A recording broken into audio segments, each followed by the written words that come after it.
14ویں تراویح۔ آج کا بیان 17ویں پارے کے ربع سے شروع ہو کر 18ویں پارے کے نصف کی تلاوت پر مشتمل ہے۔ سورہ انبیاء کی بقیہ آیات میں اللہ تعالیٰ نے حضرت ابراہیم علیہ السلام سے حضرت عیسیٰ علیہ السلام تک متعدد پیغمبروں کا ذکر فرمایا، اور پھر حضور صلی اللہ علیہ وسلم کا ذکر مبارک اس خاص وصف کے ساتھ فرمایا کہ اے محمد، ہم نے تمہیں سارے جہاں کے لیے رحمت بنا کر بھیجا ہے۔ ارشاد باری ہے وَمَا أَرْسَلْنَاكَ إِلَّا رَحْمَةً لِّلْعَالَمِينَ۔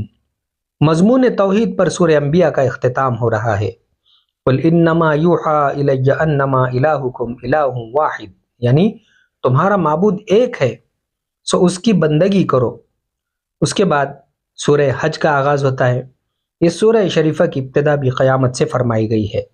یا ایھا الناس اتقوا ربکم ان زلزلۃ الساعۃ شیء عظیم۔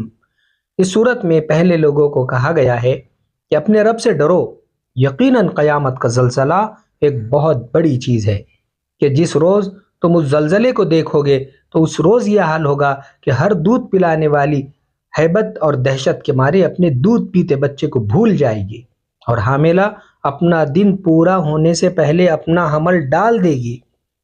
پھر کمزور یقین مسلمانوں کو تنبیہ کی گئی ہے کہ اپنے ایمان و اعمال میں پختگی پیدا کرو، ورنہ بے یقینے سے تمہاری دنیا و آخرت دونوں برباد ہو جائیں گے، جو کھلا خسارہ ہے۔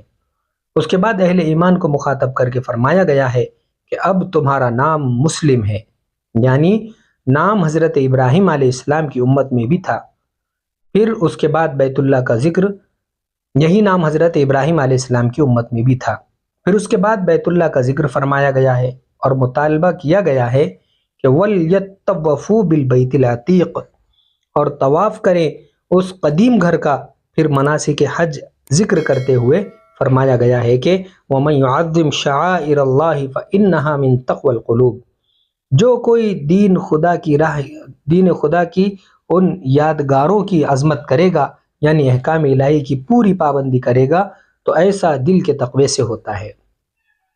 پھر حج کے موقع پر جانوروں کی قربانی کے سلسلے میں ارشاد باری ہے لَن يَنَالَ اللَّهَ لُحُومُهَا وَلَا دِمَاؤُهَا وَلَكِن يَنَالُهُ التَّقْوَى مِنكُمْ، یعنی جو قربانی تم دیتے ہو اس کا خون اور گوشت ہم تک نہیں پہنچتا، ہمارے پاس تو تمہارا تقوی اور پرہیزگاری پہنچتی ہے۔ پھر سورت کے آخر میں فرمایا گیا ہے کہ اے ایمان والو، رکوع کرو، سجدہ کرو اور بندگی کرو اپنے رب کی، اور بھلائی کرو تاکہ تم اپنی فلاح کو پہنچو، اور اللہ کے کاموں میں خوب کوشش کیا کرو جیسا کرنے کا حکم ہے۔ وَجَاهِدُوا فِي اللَّهِ حَقَّ جِهَادِهِ، تم پر دین میں کسی قسم کی کوئی تنگی نہیں، تم اپنے باپ ابراہیم کی ملت پر قائم رہو، اس نے تمہارا لقب مسلمان رکھا ہے پہلے بھی اور اس قرآن میں بھی، تاکہ تمہارے لیے رسول صلی اللہ علیہ وسلم گواہ ہو۔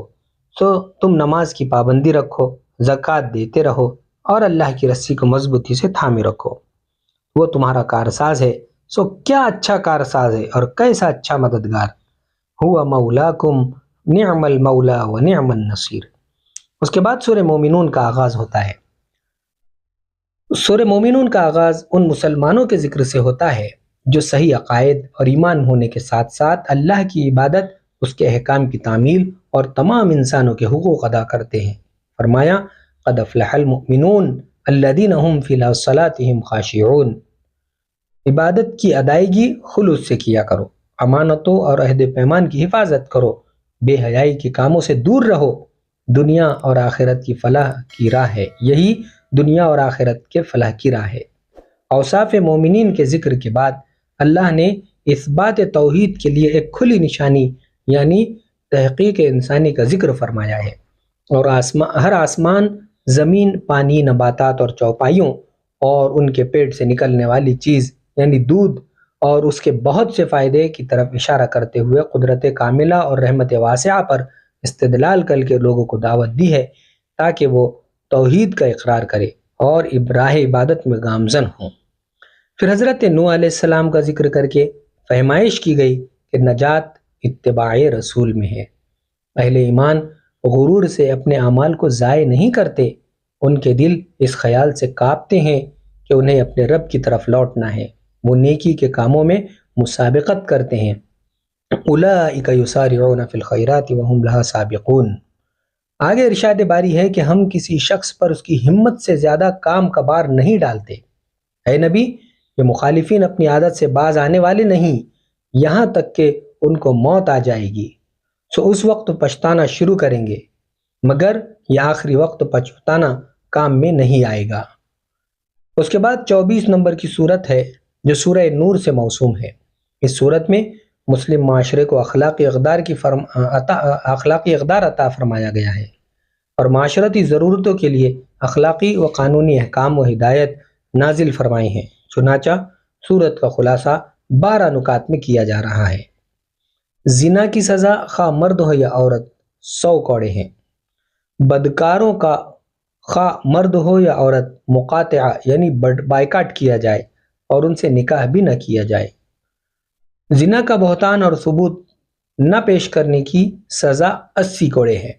بیوی اور شوہر میں سے اگر ایک دوسرے پر بدکاری کا الزام لگائے اور ثبوت موجود نہ ہو تو 4 مرتبہ اللہ کی قسم کھائیں کہ وہ سچے ہیں اور 5ویں مرتبہ کہے کہ اگر وہ جھوٹے ہیں تو ان پر اللہ کی لعنت ہو۔ نیک مرد نیک عورتوں کے لیے، نیک عورتیں نیک مردوں کے لیے، الطیبات للطیبین والطیبون للطیبات۔